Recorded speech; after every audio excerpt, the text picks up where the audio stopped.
Hi, I'm Alison Joshi and this is my daughter Ria, and she's 10 months old and she's my first child, and I breastfed her for about 8 months. I started expressing after a few weeks. The main reason was that I wanted to get some extra sleep and I wanted my husband to be involved. So he took over the 10 o'clock feed, and so we gave her the express milk then, which meant that she was still getting the breast milk. I could then go to bed a bit earlier and then get a nice sort of 4 or 5 hours of sleep before she woke up for her next feed.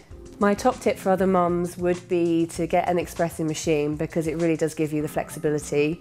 And also to drink lots of water when you're breastfeeding. You get very thirsty, and to make sure you eat the right foods as well, to look after yourself, because breastfeeding does use a lot of calories, so it's important to make sure that you're in the best health.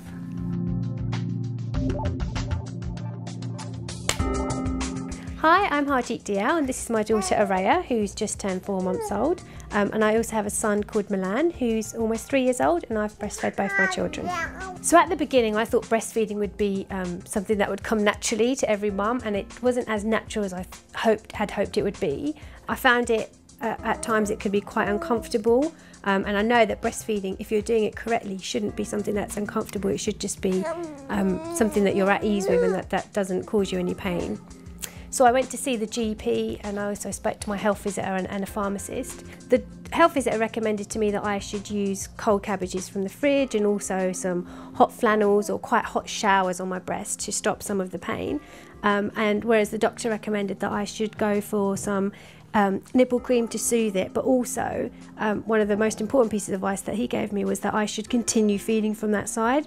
I'd say that it cleared up within about 7 to 10 days. So it's a recurring problem that can come back if you lapse back into your old habits. So because my children had a tendency to go for the right breast, I would often neglect the left, and you can sometimes feel some symptoms coming back, which is when you then need to start using the remedies again. My top breastfeeding tip would just to be ensure you get the latch right.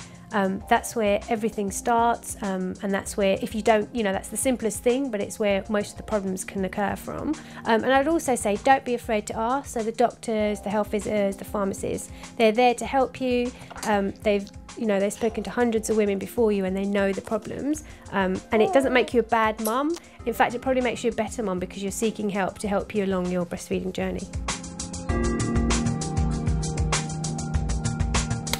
Hi, I'm Jodie Perry and this is Rafi, and he's 10 weeks old, and I've been breastfeeding from the beginning and I'm still breastfeeding. Breastfeeding I find just a lovely time to sit down and chill and a little break from the day of trying to do everything, and it's just a lovely time to sit and bond with him, and I get to watch TV, watch news, sports, some trashy reality stuff. Look. What's this?